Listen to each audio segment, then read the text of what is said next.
Hey everyone, and welcome back to the Weekly Awakening Podcast. It is your host, Cosmic Colleen, back with another weekly astrology update. This is going to be a much calmer week than probably March has been.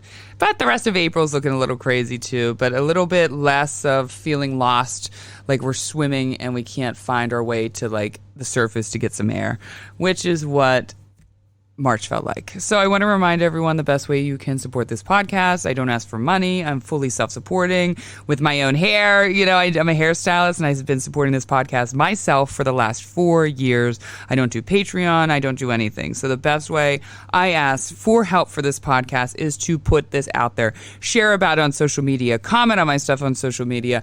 Share it with a friend, rate, review, subscribe. All of those things really help me. And the more you pass that out to people you know, the better this helps that show. Some of you, my lifelong listeners, have been doing it forever and keep doing it. And I'm so fucking grateful for you guys. You have helped elevate this podcast, and every week I'm getting more listeners. So I'm so grateful for you guys that are doing that. So this week, today on Monday, Mercury moves into Taurus at 12:22 p.m. and it will square Pluto in Capricorn at 2:55 p.m. That will be a little bit later. That's not going to be too intense at all. Then Wednesday, Mercury sextiles Saturn. Thursday, we got the full moon in Libra opposite Jupiter in Aries. Friday, Venus sextiles Neptune. Saturday, Mercury sextiles Mars. And then this is like getting Mercury grounded again, getting our minds grounded before Mercury stations retrograde on April 21st. Now, I know some of you are thinking to yourself, oh, great, another retrograde, blah, blah, blah. Well, here you go. Retrogrades happen at least 3 to 4 times a year. In 2022, we actually had 4 because the final retrograde in Aquarius started on December 29th. And we started the year out with a retrograde. We ended the year with a retrograde, started the year out with a retrograde, but it's been about 4 months. So since it ended, so it's time for another one. So we're going to figure out how we can ground our mind before any of that happens. So, you know, it's funny. I'm going to New York City today for spring break, and I will be in New York City probably as soon as Mercury enters Taurus within that by 1 o'clock, 12:30, 1 o'clock, and Mercury is entering in my 9th house, which is faraway trips. So every day I go over the astrology, and it never surprises me how it matches up with my life and other people in my life. So when Mercury enters into Taurus, we are immediately slowing down. We went from Aquarius, where we had a retrograde, which isn't slow, to Pisces, which goes too slow because we got lost, and that was a big, don't know what I'm doing. I have no drive. I don't know which direction I'm going. To Aries, which brings us over direction and overdrive and go. Oh, now I know I'm going to go here. I'm going to go here. All of a sudden, the brain wakes up.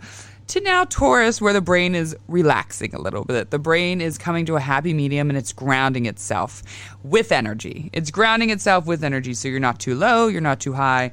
You're just right. And now we can slowly smell the roses, seeing what's happening for us. So, the Mercury retrograde shadow period, some people find it super important. I don't think it's that important. I've been studying Mercury retrograde for a long time, and the only time I've ever noticed the shadow period being super intense is if it's leading up to stationing direct, and it comes into contact with a hard conjunction or an opposition or a square, and this really isn't doing that in Taurus. Not yet, not in the beginning phases. It will, but we'll talk more about that as Mercury retrograde begins. But at the beginning, this is going to be kind of a simple enter into Mercury retrograde. We're going to be seeking out enjoyment. Now, the week of Mercury retrograde, I will say, will be a little crazy because we have the eclipse and all that stuff. But the lead up, the shadow period is not going to be too bad. So we're going to be seeking out enjoyment, but true enjoyment. We might all of a sudden realize something that we thought would bring us enjoyment doesn't. It actually is holding us back, or the enjoyment piece is not very solid. We realize something is not very solid. It's very up in the air and not grounding us with love, happiness, and enjoyment. So we're going to be seeking out enjoyment in all of the good ways. And what's your mind wondering? This is a time where we pay attention to how our mind is wondering and what is it wondering. When you're driving, you start daydreaming. Or if you're walking, running, you start daydreaming. You put a book down, you start daydreaming.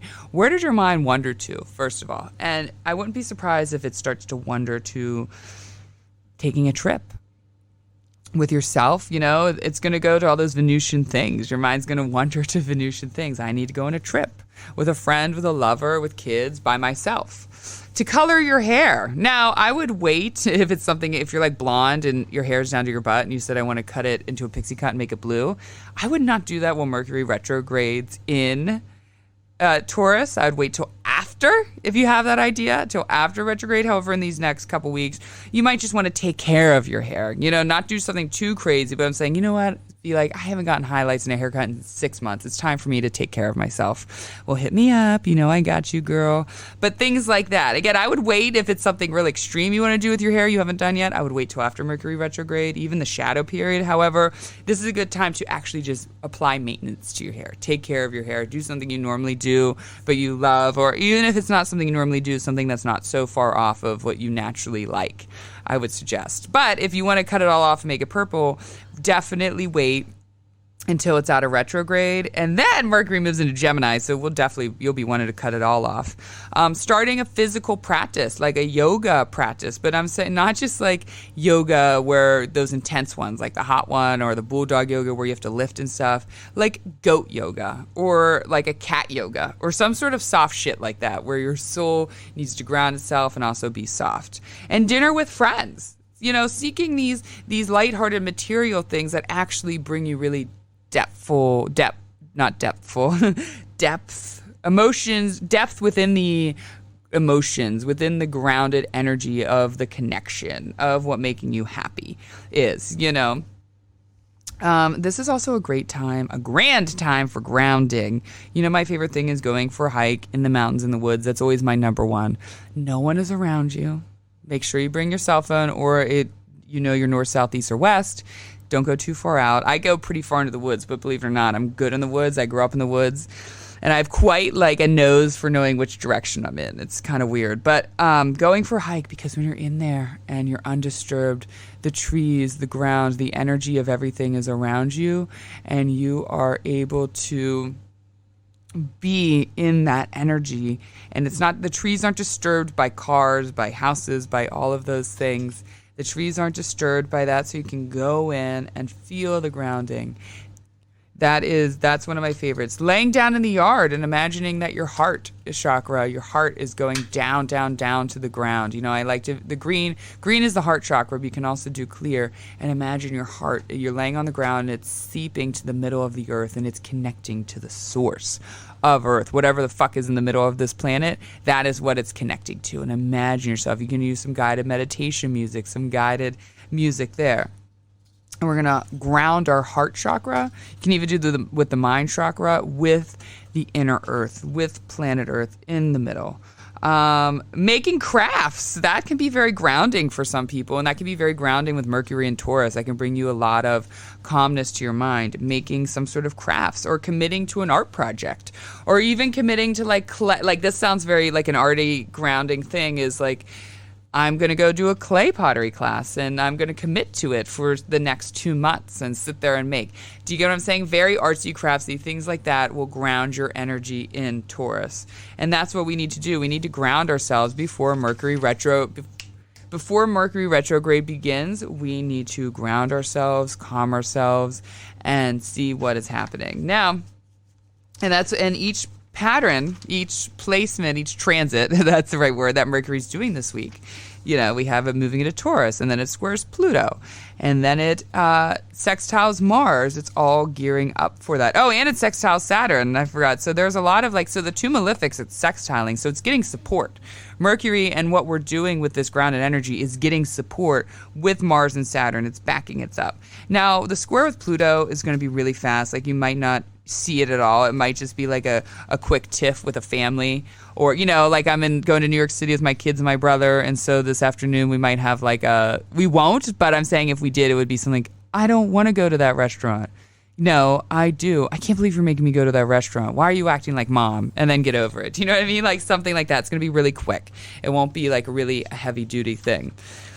Now, we got this full moon in Libra. It's a calmer Libra. The only thing that's really happening with this full moon in Libra is that it's going opposite Jupiter in Aries. So that's like the only big thing, which can be a really big thing depending on how, but I don't know. There's lots of full moons where there's like 10 different things happening with the full moon that makes it more intense. So even though this will feel a little intense, I don't think it's going to be too bad. I think it's going to be a calmer one. The only thing that's really going to be happening is we're going to feel overworked and we're going to feel out of balance. You know, Libra likes the balance. So having that full moon in our environment, you're going to feel that a little bit.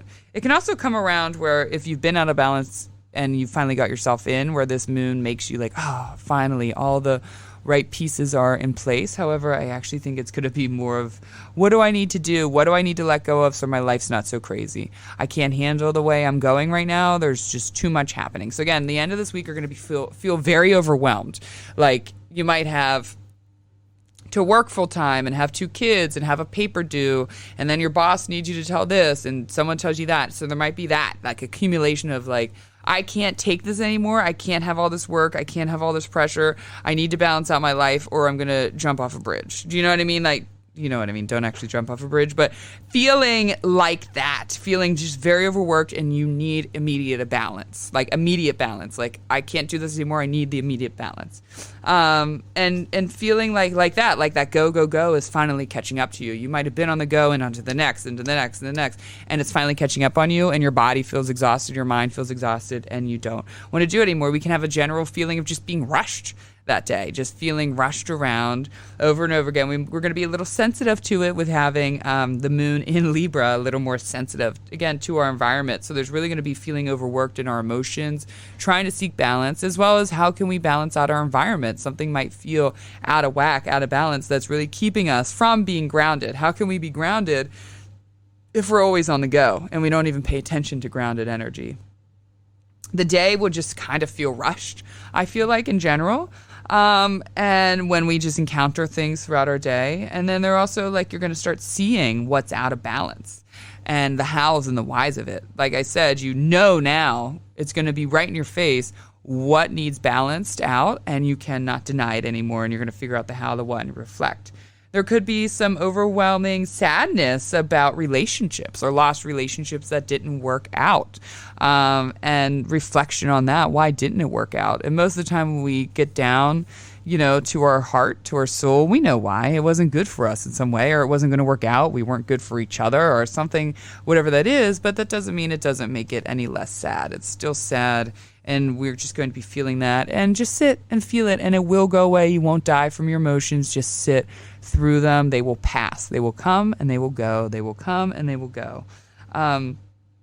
And, you know, this full moon, having radical acceptance that we have control over nothing. We have control over nothing but our reaction to our environment, reaction to what's happening around us. And so we might be fighting that. Libra likes to have that control.